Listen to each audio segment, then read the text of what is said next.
Shalom. Shalom. Ya, puji Tuhan. Kembali kita boleh menikmati persekutuan di dalam kasih Kristus. Tapi saya ingin dan rindu melihat senyum saudara. Coba saudara tersenyum, rileks, supaya saya juga tidak grogi dengan saudara. Saya tidak tertekan tetapi saya merasakan bahwa saya dengan saudara bersama-sama menikmati firman Tuhan. Ya, saudara yang saya kasih dalam Yesus Kristus, sebagaimana pesan Tuhan bagi kita semuanya untuk jemaat di tempat ini, untuk kami juga hamba-hamba Tuhan, pelayan-pelayan Tuhan, yaitu tentang kristosentris, berpusat pada Kristus. Ketika pesan Tuhan disampaikan secara pribadi, saya juga ingin mendapat rema secara khusus dari Tuhan tentang hal ini. Dan kemudian saudara, ini juga yang menjadi suatu motivasi lagi di dalam hidup saya, dalam pelayanan saya, dan juga di dalam seluruh aktivitas. Dan saya percaya bahwa Allah yang Maha Tahu, Allah yang mengasihi kita, juga secara aktif selalu melihat bagaimana perkembangan, pertumbuhan, dan situasi keadaan rohani kita. Dan melalui firman Tuhan ini, mari saudara, kita membuka hati kita, biarkan Roh Kudus yang semakin memberikan pencerahan secara pribadi bagi kita tentang maksud secara khusus Allah berbicara kepada kita melalui firman Tuhan pada malam ini. Dan saudara yang saya kasih dalam Yesus Kristus, untuk tema atau pesan yang Tuhan ingin sampaikan kepada kita secara khusus adalah: jangan ada padamu Allah lain di hadapanku. Kita baca bersama-sama, 1, 2, 3. Jangan ada padamu Allah lain di hadapanku. Sebenarnya harus ada tanda seru, karena ini adalah satu perintah dari Tuhan.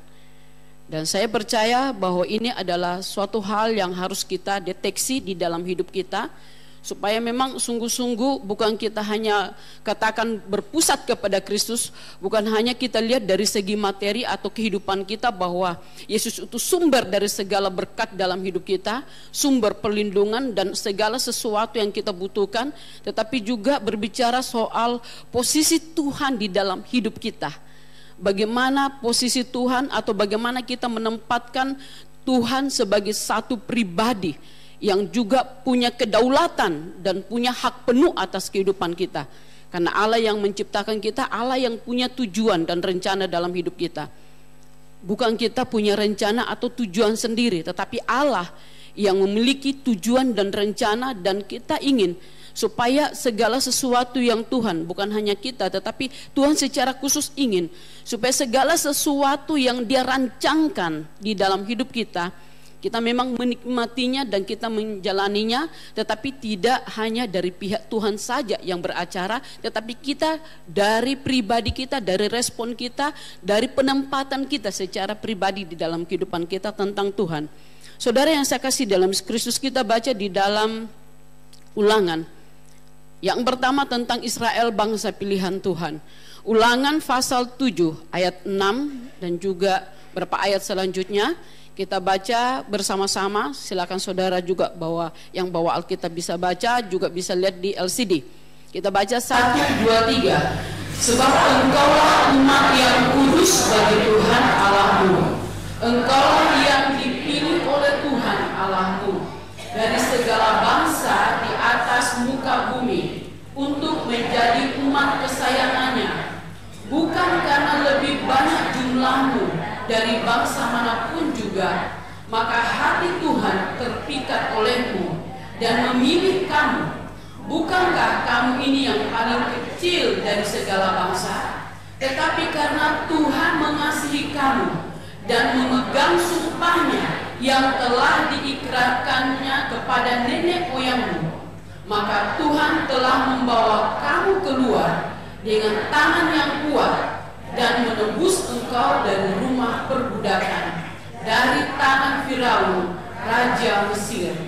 Jadi jauh sebelum kita Ulangan ini hanya membahas tentang ulangan, tentang kisah dari awal panggilan Allah kepada Abraham, kemudian Abraham, Ishak, dan juga kemudian Yakub dengan segala keturunannya kemudian menjadi satu kumpulan, kelompok, kemudian menjadi satu bangsa.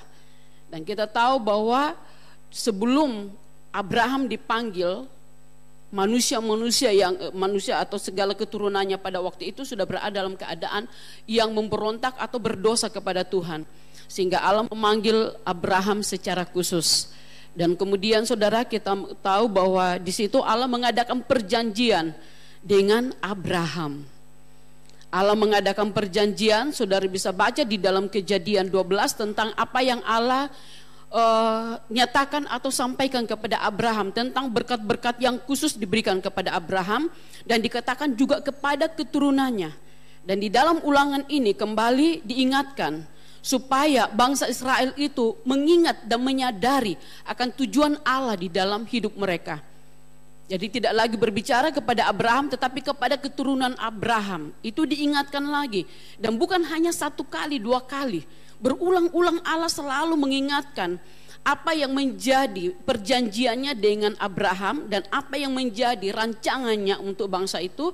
Dan selain itu bukan hanya tentang janji, tapi ada satu juga kewajiban yang mereka harus taati, ya kan? Ada hal juga lain yang Tuhan inginkan supaya mereka perhatikan baik-baik, supaya apa yang Allah janjikan, rancangkan itu bisa tergenapi di dalam hidup mereka. Dan saudara yang saya kasih dalam Yesus Kristus, kita lihat bahwa inilah yang Tuhan ingatkan. Kewajiban yang harus mereka perhatikan. Jangan ada padamu Allah lain di hadapanku. Karena pada waktu itu situasi keadaan bangsa-bangsa yang awalnya itu adalah semuanya itu dari Adam dan Hawa, semua sudah pada menyembah berhala. Allah memilih satu bangsa, satu keluarga, satu pribadi menjadi keluarga, menjadi bangsa, dan Allah memberikan suatu kewajiban bagi mereka. Perhatikan baik-baik, jangan ada padamu Allah lain di hadapanku. Jangan sujud menyembah kepadanya atau beribadah kepadanya. Karena aku adalah Allah yang cemburu. Aku akan membalaskan kesalahan kepada keturunan ketiga dan keempat dari orang-orang yang membenci aku. Jadi Allah sangat tegas dan juga menginginkan satu ketetapan, komitmen di dalam hati bangsa Israel pada waktu itu. Tapi saudara, kita melihat adanya suatu perubahan yang terjadi di dalam bangsa Israel di dalam zaman hakim-hakim, bahwa ketika Musa memimpin bangsa itu dan juga ketika Yosua yang melanjutkan memimpin bangsa itu, selanjutnya dikatakan para tua-tua Israel, mereka masih hidup di dalam penyembahan kepada Allah. Mereka masih memiliki satu ibadah kepada Allah. Mereka masih memiliki suatu komitmen untuk beribadah dengan baik kepada Tuhan.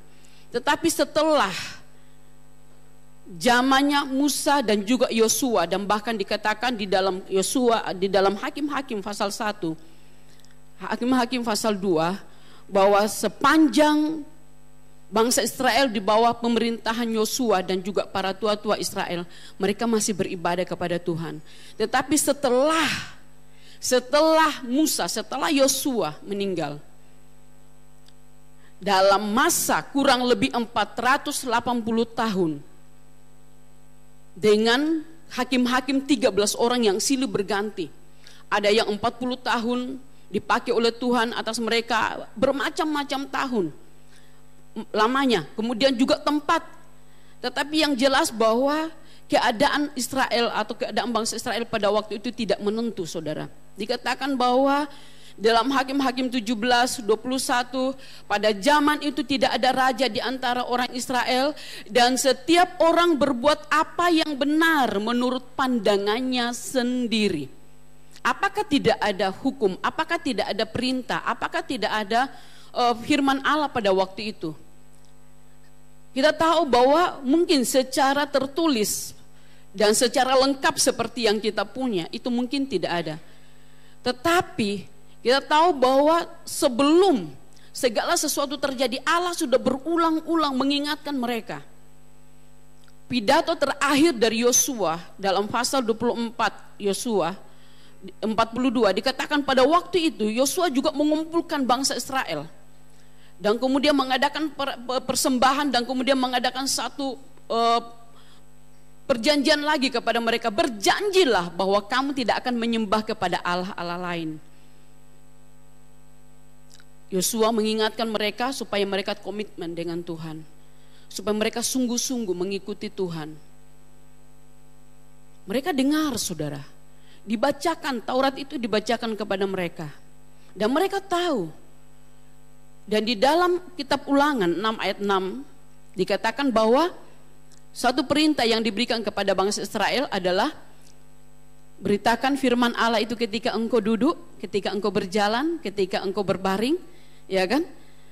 Itu adalah satu hal yang disampaikan, dan kemudian kita tahu bahwa di dalam zaman Musa hal itu sangat diperhatikan oleh bangsa Israel. Dan saya percaya bahwa mereka pada waktu itu mereka bukan orang yang tidak tahu atau asing dengan hal-hal mujizat-mujizat dan tentang siapa Tuhan itu, karena sangat nyata.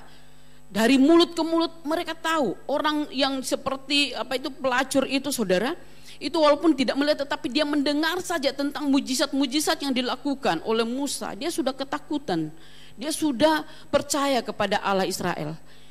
Jadi pada waktu itu mereka tahu, tetapi dikatakan bahwa pada waktu itu setiap orang berbuat apa yang benar menurut pandangannya sendiri.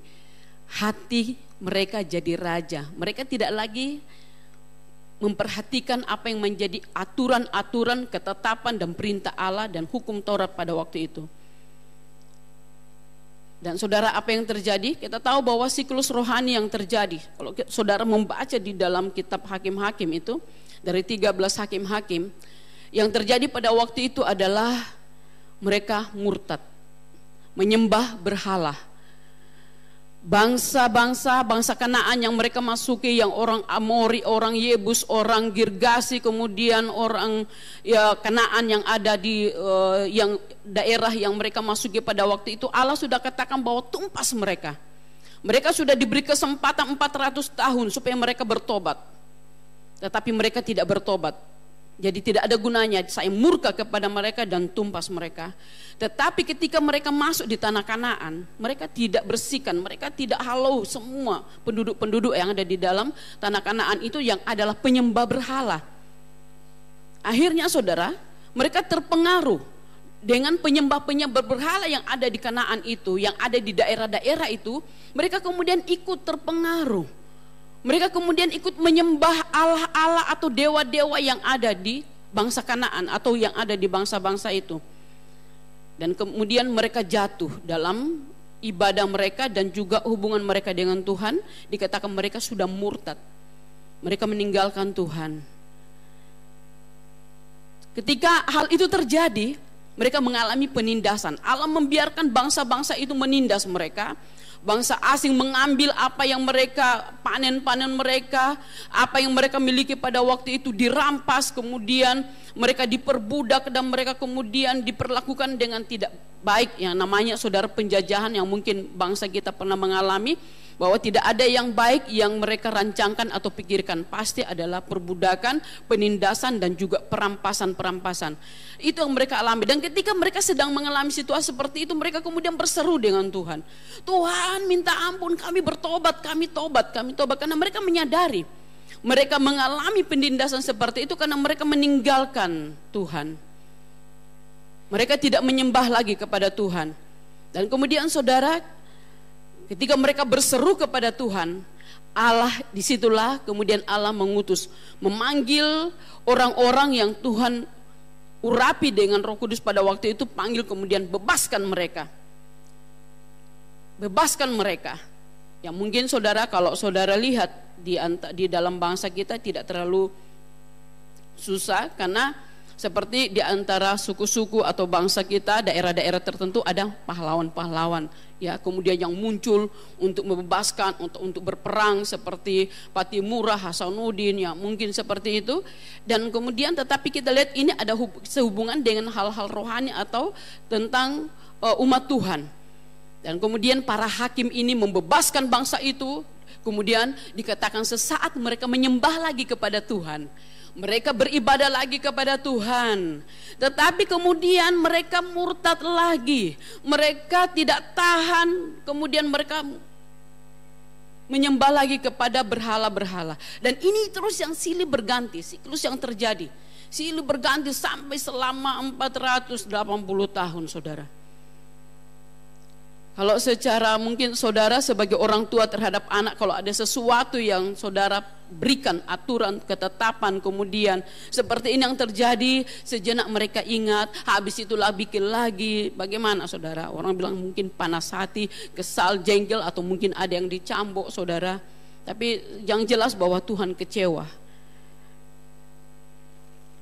Kemudian saudara, kita lihat lagi. Setelah kita lihat bahwa itu adalah kisah yang membuat Allah murka atas mereka, Allah kecewa, dan dikatakan Allah juga tidak lagi dikatakan bahwa tidak berkenan ke dalam kehidupan mereka. Kemudian mereka minta raja, ya kan? Selanjutnya mereka minta raja kepada Tuhan. Allah memberikan mereka raja, dan kemudian raja itu mulai silih berganti memerintah mereka. Selain raja ada imam pada waktu itu, ada juga nabi-nabi yang diutus oleh Allah, dan itu juga yang mulai mengingatkan mereka untuk kembali beribadah kepada Allah, supaya mereka juga meninggalkan penyembahan berhala, dan mereka kemudian melakukan, dan itu siklus yang terjadi begitu terus saudara. Sesaat mereka beribadah kepada Tuhan secara rohani, saat mereka beribadah kepada Tuhan, sesaat mereka lupa lagi. Dan itu terus yang terjadi dengan pergantian raja yang sangat banyak saudara. Jadi katakan karena penyembahan berhala, Israel akhirnya mengalami pembuangan. Ya saudara, kalau yang namanya dibuang atau dihalau atau dicampakkan itu saudara, berarti itu sudah sangat geram, atau dikatakan ya Allah sangat murka, Allah sangat marah dengan pola hidup yang seperti itu. Dan saudara yang saya kasih dalam Yesus Kristus, kita temukan di dalam 2 Raja-Raja 17 ayat 7 dan juga ayat-ayat selanjutnya bagaimana tentang kehidupan bangsa Israel yang pada waktu itu, bagian utara dan bagian selatan. Dikatakan mereka menolak ketetapannya dan perjanjiannya. Sekali lagi, ini sehubungan dengan iman atau dengan Taurat atau dengan firman Allah. Dikatakan mereka menolak ketetapannya dan perjanjiannya yang telah diadakan dengan nenek moyang mereka, juga peraturan-peraturannya yang telah diperingatkannya kepada mereka. Dan di dalam 2 Raja-Raja ini diuraikan bahwa mereka membuat 2 anak lembu tuangan, telah hidup menurut adat istiadat bangsa kafir, mendirikan bukit-bukit pengorbanan. Awalnya itu adalah bukit-bukit pengorbanan yang mungkin mereka pakai untuk memberikan korban kepada Tuhan, tetapi kemudian mereka alihkan kepada dewa-dewa, kepada berhala-berhala. Mereka mendirikan tiang dan tugu berhala di setiap bukit. Mereka membakar korban dan melakukan sundal bakti, membuat patung Baal dan patung Asyerah, sujud menyembah kepada segenap tentara langit, mempersembahkan anak-anaknya sebagai korban bakaran kepada dewa Molok. Anaknya, bayinya saudara, mereka rela untuk berikan sebagai korban bakaran kepada dewa Molok. Melakukan tenung dan telah, bangsa itu telah membuat allahnya sendiri. Demikianlah bangsa ini berbakti kepada Tuhan, tetapi pada itu mereka beribadah juga kepada patung-patung, baik anak-anak maupun cucu cicit mereka. Mereka tahu tentang Tuhan, tetapi mereka juga dikatakan tahu, tetapi tidak menempatkannya sebagai satu pribadi yang berdaulat, yang berhak atas kehidupan mereka. Tapi mereka juga menyembah kepada dewa-dewa dan juga kepada yang lain ciptaan Allah. Bahkan ciptaan mereka, buatan mereka, patung kan mereka buat dengan tangan mereka. Habis itu mereka sembah-sembah. Ya saudara, segala macam perbuatan yang menjijikkan, yang tidak dikehendaki oleh Tuhan mereka lakukan. Dan dikatakan bahwa mereka mendua hati. Dan satu pendapat ketika saya membaca kenapa sampai mereka melakukan hal itu, bukan hanya karena rohani mereka sangat dangkal, tetapi karena mereka punya pemahaman semakin banyak Allah, semakin kita kuat. Itu pengaruh dari orang-orang yang ada di sekitar mereka, karena mereka bukan cuma satu dewa atau satu Allah, tapi banyak. Selain itu saudara, kita lihat bahwa hati mereka bukan hati yang mengasihi Tuhan. Ya, saudara yang saya kasih dalam Yesus Kristus, mereka adalah umat pilihan Tuhan. Ya, tapi kemudian saudara, kita temukan lagi, ya saudara, ini adalah dewa-dewa yang mereka sembah pada waktu itu. Modelnya jadi nyata, ini bukan cuma cerita, tetapi suatu keadaan yang nyata pada zaman Alkitab Perjanjian Lama. Ini saudara, kalau saudara lihat itu tiang-tiang Baal, itu mereka sembah tiang, saudara. Tiang bangunan mereka sembah. Mereka membuat anak lembu seperti yang mereka lihat di Mesir. Kemudian mereka sembah lagi. Padahal Tuhan sudah kasih tahu, jangan lakukan itu. Kepada dewa Molok mereka begitu sujud menyembah dan mempersembahkan korban, membakar anak sebagai persembahan.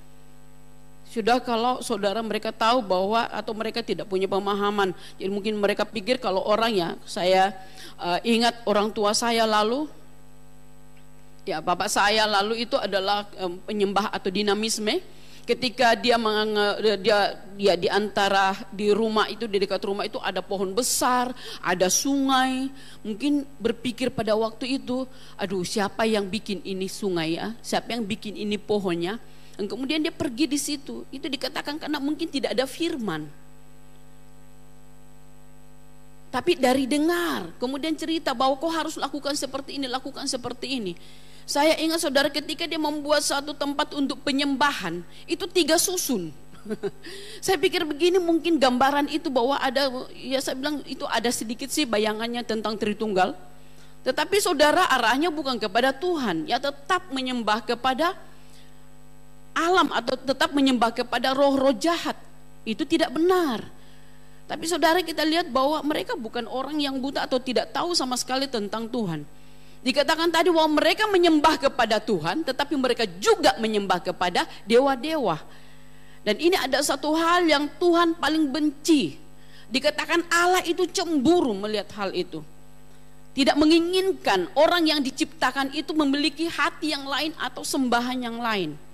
Nah, saudara yang saya kasih dalam Kristus, kemudian terjadi lagi masa sunyi sekitar kurang lebih 400 tahun antara kitab Maleakhi dan kitab Matius, saudara. Itu kurang lebih jaraknya itu 400 tahun. Di dalam Maleakhi mencatat beberapa perbuatan jahat orang Yahudi. Ketika saya baca, ini sama dengan dikatakan pada waktu itu Salomo yang kawin dengan perempuan-perempuan kafir. Karena kawin dengan perempuan-perempuan kafir, akhirnya Salomo tak ikut menyembah kepada dewa-dewa atau menyembah kepada berhala daripada perempuan yang dia kawini. Ketika bangsa Israel sudah kembali dari pembuangan setelah 70 tahun mereka dibuang. Setelah 70 tahun mereka dibuang ke bangsa Asyur dan juga ke bangsa Babilonia. Dikatakan bahwa ketika mereka di dalam pembuangan itu, ketika saya belajar dikatakan mereka situ bertobat. Mereka bertobat dan kemudian mereka juga bangkit lagi satu gairah ataupun juga keinginan untuk bisa beribadah kepada Allah. Dan ketika mereka diberikan kebebasan untuk kembali ke negerinya, mereka kembali, saudara. Sebagian besar kembali, kemudian mereka mendirikan mezbah bagi Tuhan. Mereka mendirikan bait Allah lagi, dan mereka mendirikan tembok keliling lagi. Mereka mau beribadah lagi kepada Tuhan. Tetapi kemudian seiring dengan berjalannya waktu, mereka kembali. Di dalam kitab, kemudian kita baca di dalam Nehemia dan Esra, mereka diajar tentang firman Tuhan. Mereka diingatkan lagi tentang ketetapan Tuhan. Tetapi saudara, dikatakan bahwa ibadah mereka ibadah yang munafik. Mereka membawa korban yang najis. Kemudian ada perceraian dan menikah dengan dan kawin dengan bangsa kafir. Ya saudara, jadi dikatakan bahwa mereka kembali, mereka kawin lagi dengan orang-orang yang tidak seiman, orang-orang yang tidak mengenal siapa Tuhan itu. Kalau dipikir saudara, ini adalah suatu hal yang mungkin melelahkannya kalau secara manusiawi kita melelahkan bagi Tuhan. Dan sudah Tuhan, bangsa ini kok bangsa yang saya sudah kasihi, bangsa yang saya sudah pelihara, tapi hatinya kok tidak sungguh-sungguh mengasihi saya. Nah, saudara, ini adalah satu pengalaman dan pelajaran dari sejarah tentang bangsa Israel. apa dampak dan apa akibat daripada pola hidup yang seperti itu. Selain mereka tidak menikmati apa yang Allah janjikan, apa yang Allah sudah tetapkan dalam kehidupan mereka, mereka juga mengalami penganiayaan dan semuanya saudara pasti merugikan. Dan ini saudara kita menjadi suatu pelajaran bagi kita. Jadi jangan sampai mengikuti satu aliran, ya dikatakan bahwa perjanjian lama itu tidak perlu. Kita perlu pakai pelajari saudara bagaimana ketetapan Tuhan dan kehendak Allah di dalam kehidupan kita. Dan saudara yang saya kasih dalam Tuhan, dikatakan bahwa Tuhan sangat murka kepada Israel dan menjauhkan mereka dari hadapannya. Tuhan sudah membuang mereka dan kemudian Tuhan juga berdiam diri. Di dalam masa antara Matius dan Maleakhi itu tidak ada nabi yang diutus, tidak ada malaikat yang datang kepada mereka, tidak ada firman Tuhan. Kurang lebih 400 tahun, makanya mereka kaget ketika berita tentang Yesus lahir itu, mereka kaget, ada kunjungan malaikat. Nah saudara, kalau kita bersyukur bahwa Allah telah kembali memilih saudara dan saya. Allah memilih, dikatakan dalam 1 Petrus 2 ayat 9, tetapi kamu adalah bangsa pilihan Allah, imam-imam kerajaan Allah, bangsa yang suci, kaum milik Allah sendiri. Kamu harus memasyurkan segala perbuatan ajaib yang dilakukan oleh Tuhan, yang telah memanggil kamu keluar dari gelap untuk masuk ke dalam terangnya yang ajaib. Ini terjemahan lain saudara, tapi sama. Jadi dikatakan kamu adalah umat pilihan Allah. Saudara dan saya telah masuk sebagai pribadi umat pilihan Allah. Amin. Bukan kita yang memilih Tuhan, tetapi Allah yang memilih kita. Kalau lalu Allah memilih Abraham dan kemudian keturunannya, tetapi kita pelajari tadi bahwa tidak ada yang bisa membuat sesuatu yang kemudian saudara membuat Allah bisa menetapkan pilihan itu dan kemudian tidak beralih kepada bangsa-bangsa lain. Tetapi kita melihat bahwa Allah mengasihi saudara dan saya, sehingga dikatakan bahwa kamu adalah umat pilihan Allah, imam-imam kerajaan Allah, bangsa yang suci atau bangsa yang kudus. Kenapa kudus saudara? Ketika kita tahu bahwa ketika kita mengawali hidup kekristenan kita, semua kita punya ambil keputusan dan itu tidak dipaksakan. Secara sadar dan secara sukarela menyatakan, memiliki satu penyataan bahwa saya hari ini bersedia meninggalkan hidup lama saya, penyembahan berhala dan segala hal-hal yang melanggar kehendak Tuhan, yang tidak sesuai dengan peraturan daripada Tuhan sendiri, dan saya menerima Yesus Kristus. Ketika Allah sedang terarah kepada saudara memberikan anugerah, saudara meresponinya dan berkata, saya menerima, saya mau ikut Tuhan, dan saya menerima Dia sebagai siapa di dalam hidup saudara? Bukan hanya penyelamat kan, tetapi sebagai Tuhan, penguasa tunggal. Makanya sebelum kita menerima Dia sebagai penguasa tunggal, Tuhan katakan keluarkan dulu ilah lain itu. Jangan ada padamu Allah lain di hadapanku. Keluarkan dulu, barulah aku akan tinggal di dalam hatimu. Kita bersedia saudara. Kita mengambil komitmen untuk meninggalkan dan menerima Dia sebagai Tuhan, penguasa tunggal, juga sebagai Raja. Raja yang punya aturan, peraturan, yang punya ketetapan. Ya kan, kalau kita masuk di setiap tempat kerja atau sekolah, saudara, di situ ada peraturan-peraturan, ada hal-hal hak dan kewajiban, ada kewajiban-kewajiban yang harus kita lakukan. Yang kemudian kita menerima Dia sebagai Raja dalam hidup kita. Dan kemudian saudara dikatakan bahwa kita adalah, mulai saat itu kita menjadi umat atau pribadi yang suci di hadapan Tuhan. Kita menjadi milik Allah sendiri. Saudara adalah milik Allah sendiri. Amin. Ya, jangan lupa saudara. Dan tujuannya adalah supaya kita menceritakan hal itu juga kepada orang lain. Memasyurkan segala perbuatan ajaib yang dilakukan oleh Tuhan yang telah memanggil kita dari kegelapan kepada terangnya yang ajaib. Nah, sekali lagi saudara, Yesus berkata, jangan ada padamu Allah lain di hadapanku.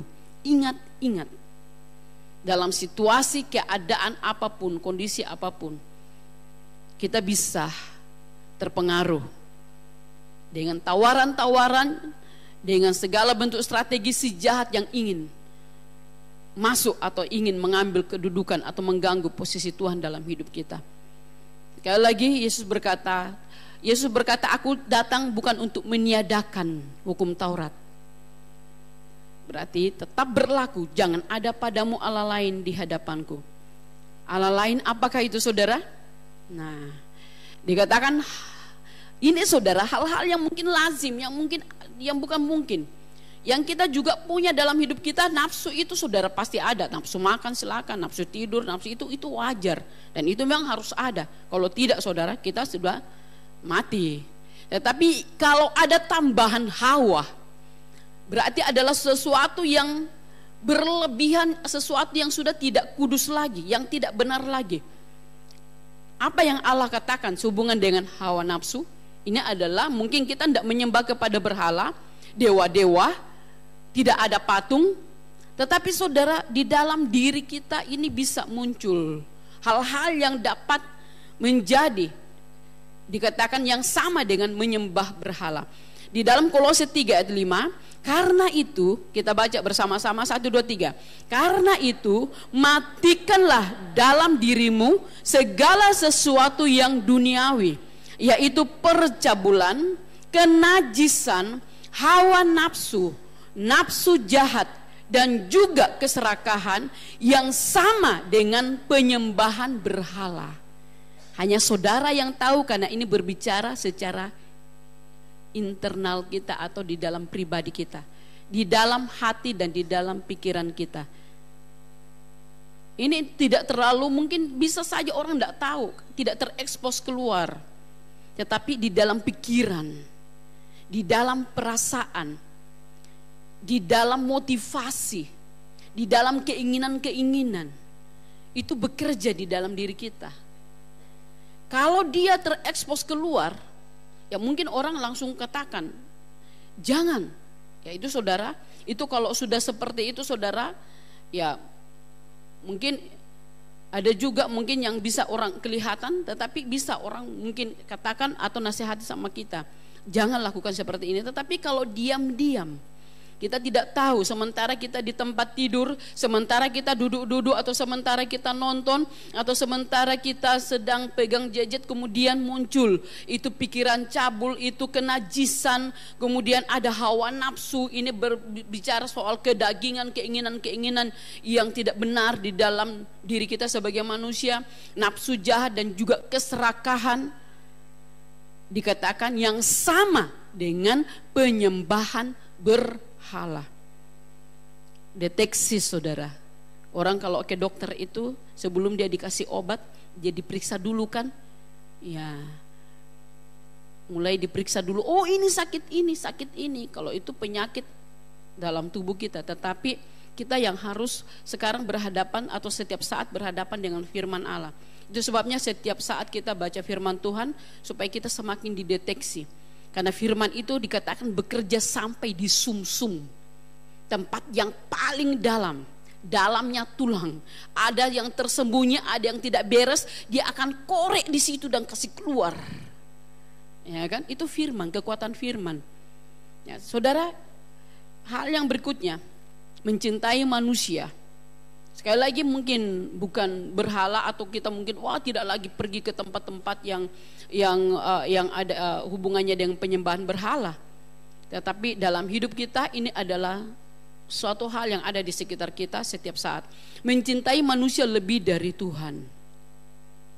Mencintai manusia lebih dari Tuhan. Matius 10 ayat 37, kita baca bersama-sama.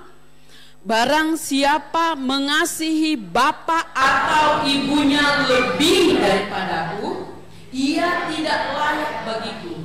Dan barang siapa mengasihi anaknya laki-laki atau perempuan lebih daripadaku, ia tidak layak bagiku. Jadi kata lebih ini yang tidak boleh. Dalam terjemahan atau dalam kitab lain dikatakan membenci. Maksudnya itu saudara, bukan benci yang bagaimana, tetapi lebih. Ini yang lebih tepat. Mengasihi lebih daripada aku. Mungkin sudah katakan saya tidak punya bapak ibu lagi. Mertua barangkali. Kalau tidak ada mertua, mungkin suami, istri, anak mantu, atau yang namanya manusia, atau mungkin juga pimpinan, atau mungkin juga bawahan, atau ada orang-orang tertentu yang kita tempatkan lebih daripada Tuhan, yang merampas perhatian kita lebih daripada Tuhan.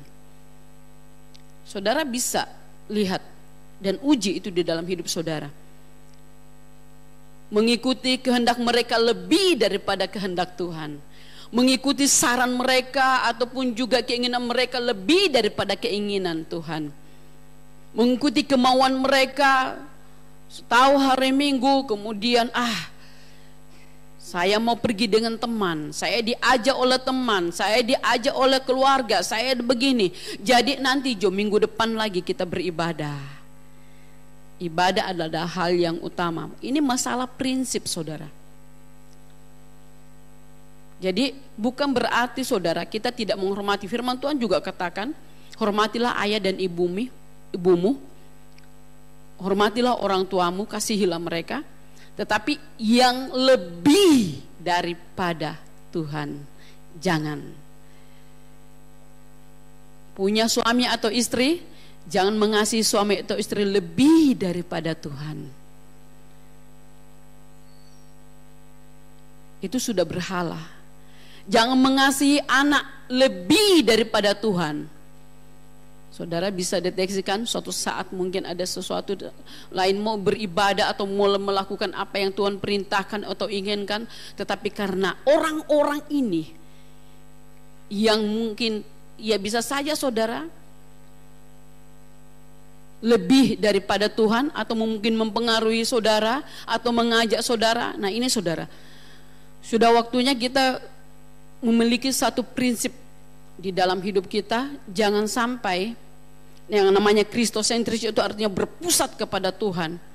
Kita tidak bisa berpusat kepada Tuhan kalau hal-hal yang sehari-hari itu saudara, hal-hal yang kecil seperti ini saudara, kita tidak bisa lakukan, kita tidak bisa tegas. Dan itu terus yang akan dipakai untuk menguji kita sehubungan dengan orang-orang yang ada di sekitar kita. Mari bijak saudara. Atau mungkin juga ada mencintai pekerjaan atau karir atau hobi lebih daripada Tuhan. Nah, karena pekerjaan, saudara rajin kerja, suka kerja, silakan. Dan tidak bisa, tidak boleh kalau tidak ada juga bekerja. Bagaimana Allah bekerja itu adalah cara, adalah suatu penyaluran berkat Allah kepada kita. Kalau kita mau diberkati juga kita harus kerja, tetapi jangan sampai menggantikan waktu-waktu kita secara khusus dengan Tuhan. Mengasihi pekerjaan lebih daripada Tuhan itu tidak boleh. Pekerjaan berarti sudah jadi berhala. Mari kita bijak supaya kita bisa menempatkan selalu, kalau seperti doa berkat dari Bapak Gembala adalah supaya kita bijaksana, ya kan? Supaya kita bisa menempatkan segala sesuatunya pada porsinya atau pada tempatnya. Dan Tuhan tetap yang nomor satu. Lalu ada tema pesan Tuhan, He is my everything.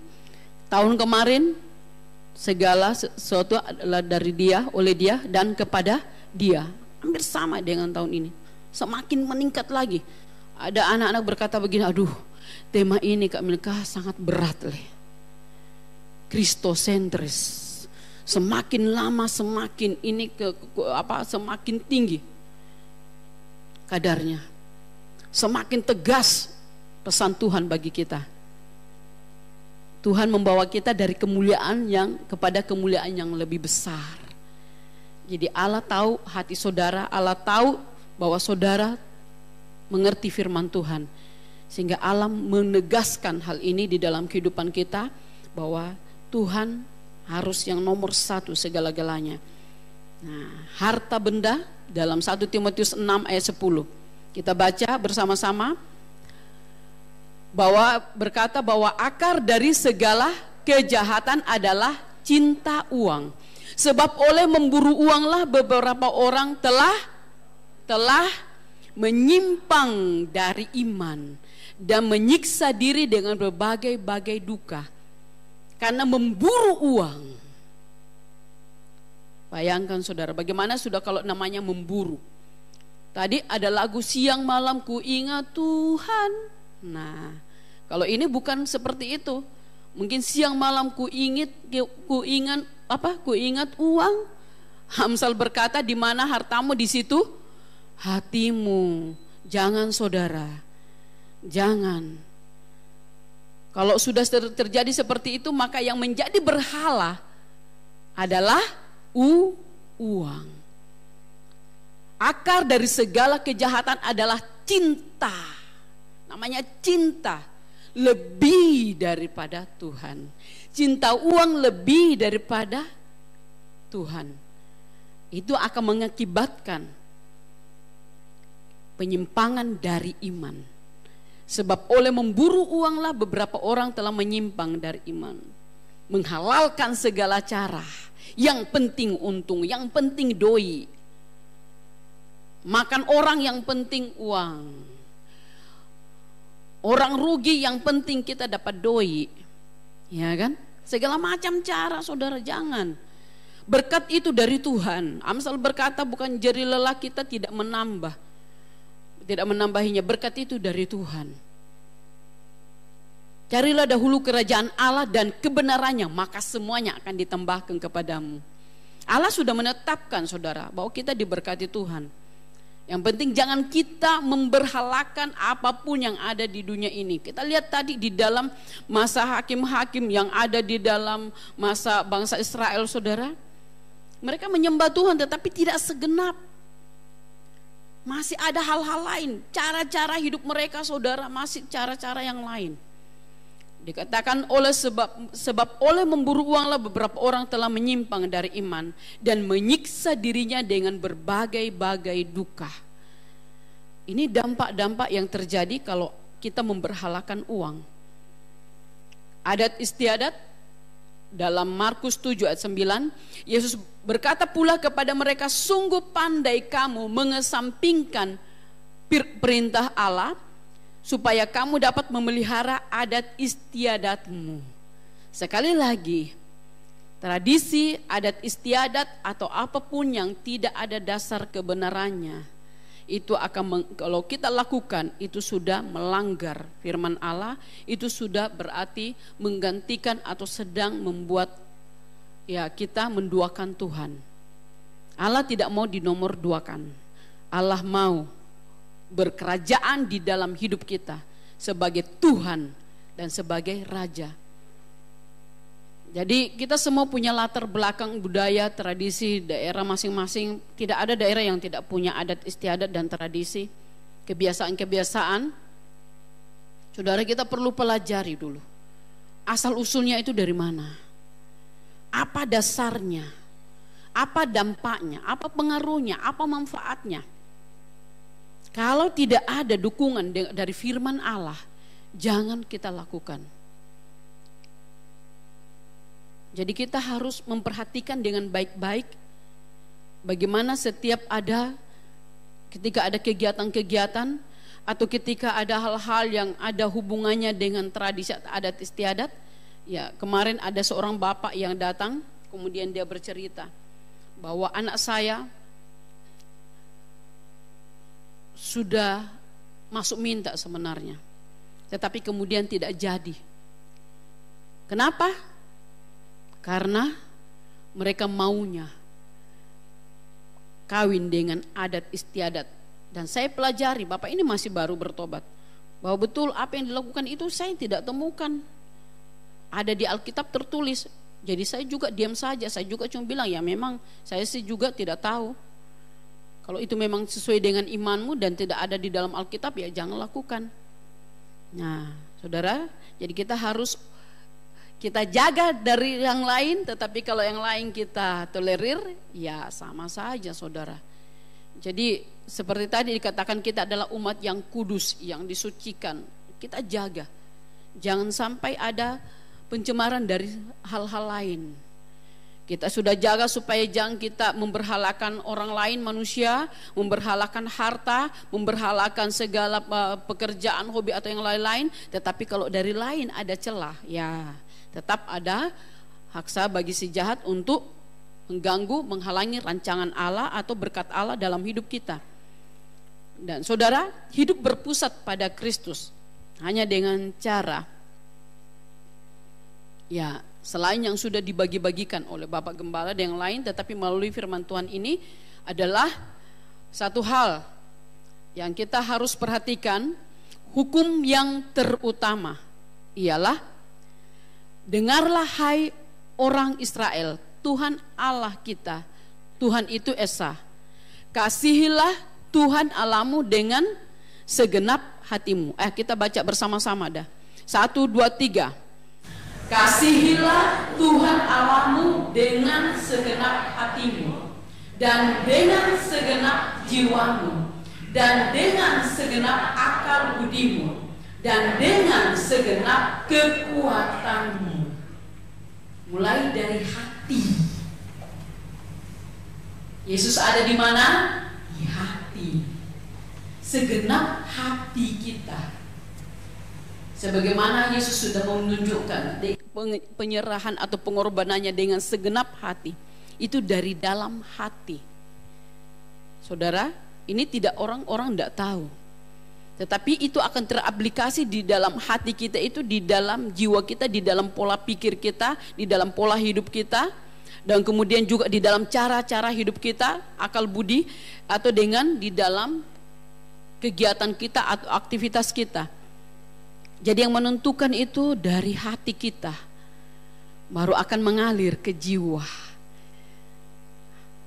Kalau pertobatan kita tidak beres, pasti di dalam pola pikir kita, pola hidup kita juga pasti terganggu. Kalau hati kita, ya lalu saudara, saya menyampaikan tentang doa atau persekutuan dengan Tuhan.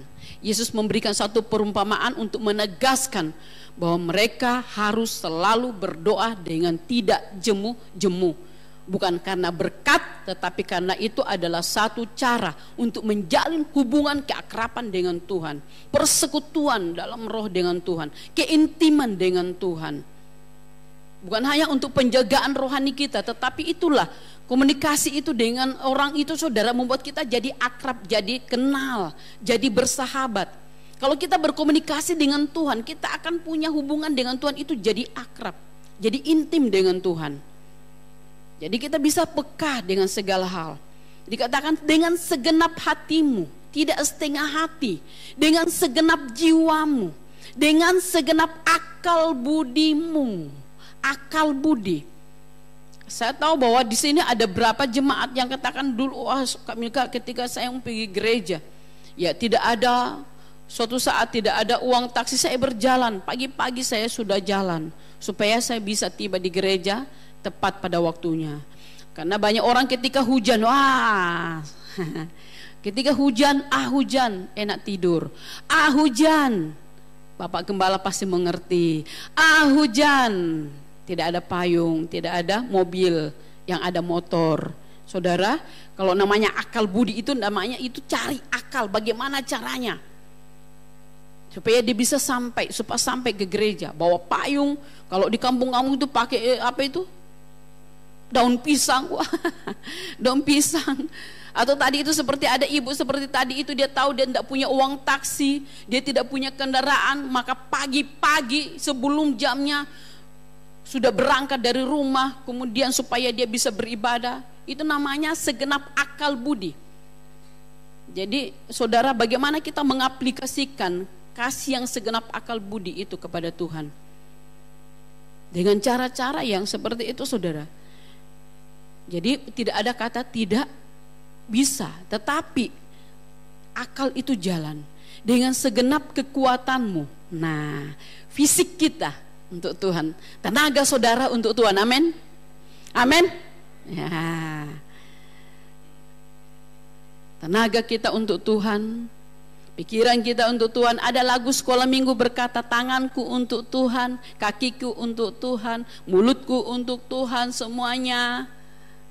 Saudara, diuji suatu saat, sewaktu-waktu kadang-kadang kita ada proyek-proyek fisik. Ya, hari ini jemaat dipersilakan untuk bisa ikut ambil bagian dalam kerja bakti. Kami pastori sangat senang. Puji Tuhan. Kalau kerja bakti di Bukit Doa, ayo beli Supermi banyak-banyak supaya kita bisa, mereka akan datang kerja bakti. Tunggu. Pernah saudara, kita sudah bawa banyak-banyak, ternyata tidak ada satupun yang datang. Aduh. Gimana saudara? Dengan segenap kekuatanmu. Jadi saudara, silakan renungkan kebenaran firman Tuhan, kasih kepada Tuhan, bukan hanya hati. Tuhan tahu hatiku. Hanya Tuhan yang tahu. Betul, hanya Tuhan yang tahu. Segenap jiwa, segenap akal budi, saya tidak usah jelaskan dengan bagaimana detailnya itu, hati dengan jiwa, dengan akal budi, dengan segenap kekuatan. Bagaimana cara mengasihi Tuhan? Ya, mengasihi Tuhan dengan kasih yang Dia berikan. Standarnya kasih Tuhan. Bukan kasih, kalau kasih kita manusia saudara yang ada pada kita itu hanya kasih pilia, kasih eros, torge. Makanya ketika Allah atau Yesus memulihkan kasihnya Petrus, ya kan? Ketika Petrus habis menyangkal, kemudian Allah mau memulihkan kembali hubungannya dengan Petrus atau kasihnya Petrus kepadanya. Apa yang dikatakan saudara? Petrus, apakah engkau mengasihi aku? Berapa kali bertanya? 3 kali. Coba saudara, ketika Tuhan yang bertanya kepada saudara sampai 3 kali, kedua kalinya saja saudara sudah tidak sanggup. Mungkin pertama kali kasih Tuhan, kedua kali mulai bertanya, kenapa ya kok 2 kali saya ditanya, ketiga kali. Nah, jadi Tuhan memulihkan bagaimana supaya kasih yang Dia berikan kepada kita, sebagaimana Yesus mengasihi kita, begitu juga kita mengasihi Dia. Dan dikasih agape yang Dia berikan itu kepada kita, kasih itulah yang kita pakai untuk mengasihi Tuhan. Bukan kasih pilihan, kasih persahabatan. Itu kasih dari tingkat jiwa saudara, perasaan. Yang sewaktu-waktu ketika enak suasana apa ya, nyanyinya kepada Tuhan. Kiri kananku ada Tuhan, senang sekali. Tuhan lindungi saya, Tuhan jagai saya. Yang dia pikir adalah kepentingannya. Tapi Tuhan ada bersama dengan kita karena senang atau karena bangga atau karena apa? Jadi saudara, jaga kasihnya Allah di dalam hati kita, kemurnian motivasi kita mengikut Tuhan, karena dengan kasih itulah yang akan kita pakai untuk mengasihi Tuhan. Dengan cara seperti itu, maka memang Kristus yang adalah Tuhan dan Raja kita akan punya posisi yang tepat di dalam hati kita, dalam hidup kita. Mazmur 103 ayat 2. Kita baca saudara. Kita baca Mazmur 103.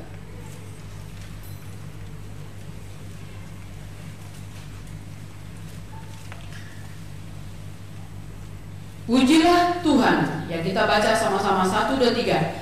Pujilah Tuhan, hai jiwaku, dan janganlah lupakan segala kebaikannya. Dia yang mengampuni segala. Loh, kok tidak ada suara saudara?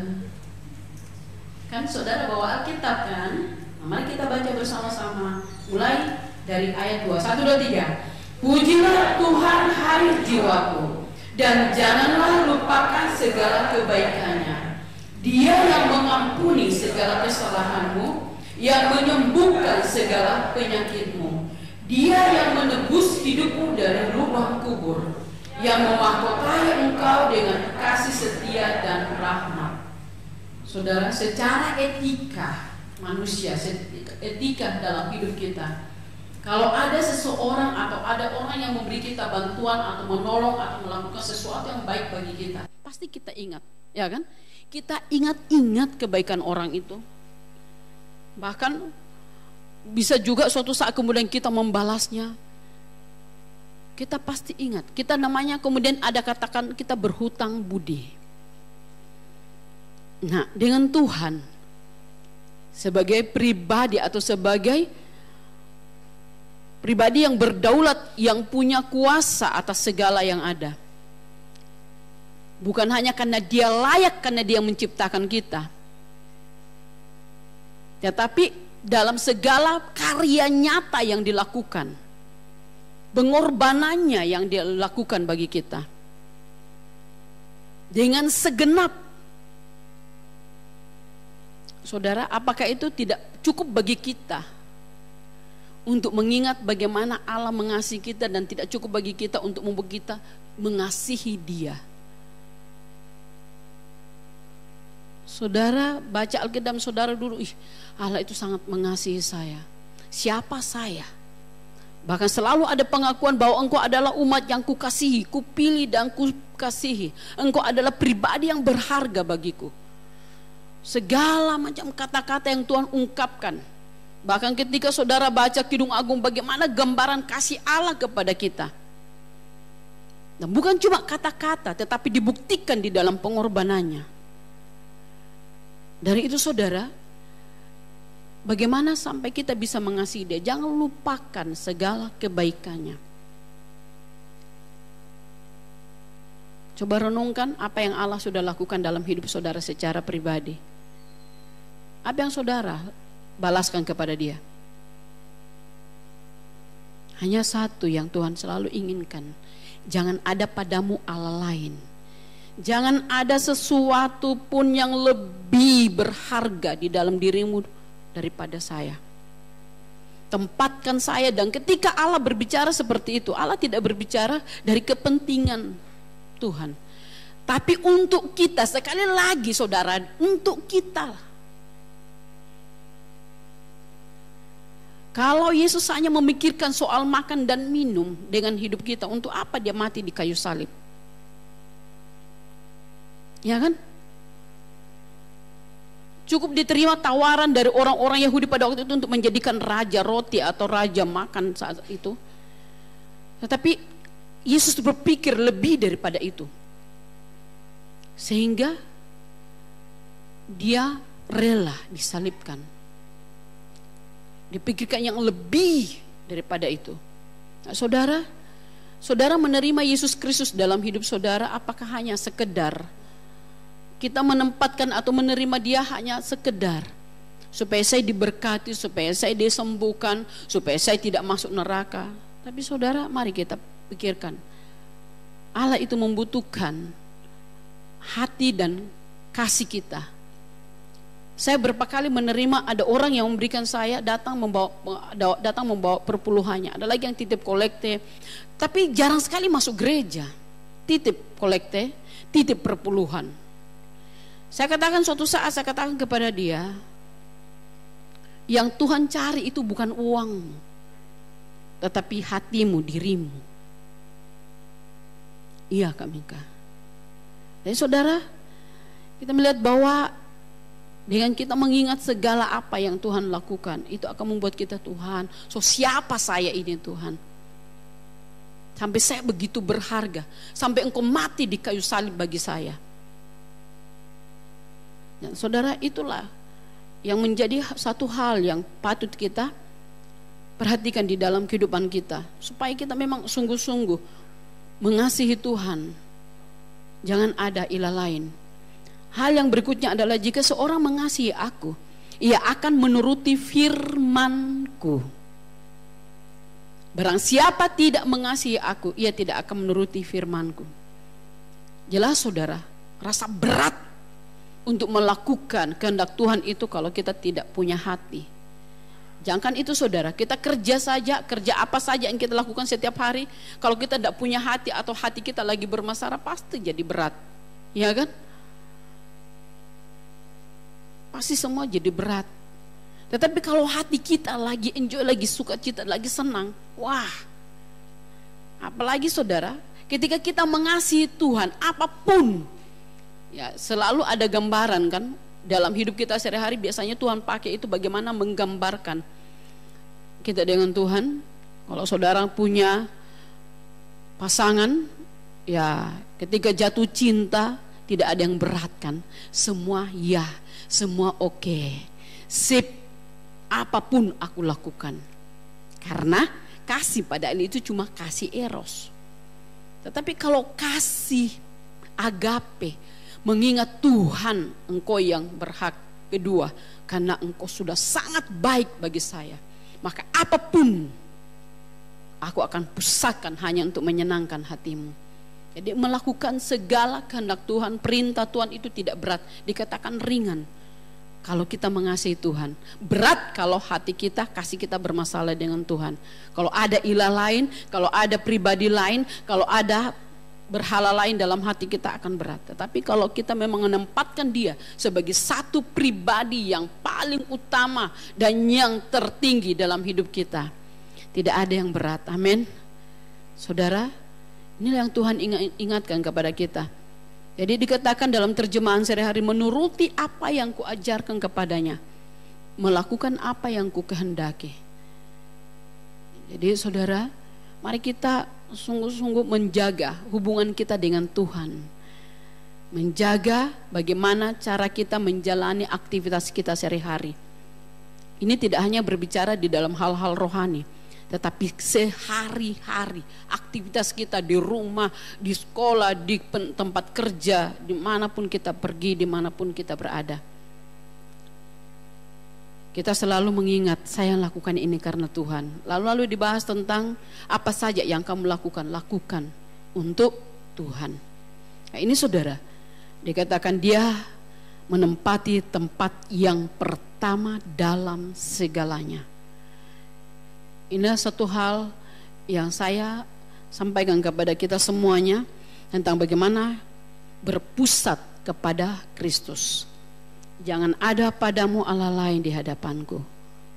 Tidak akan ada Allah lain jika kita sungguh-sungguh mengasihi Dia. Puji Tuhan.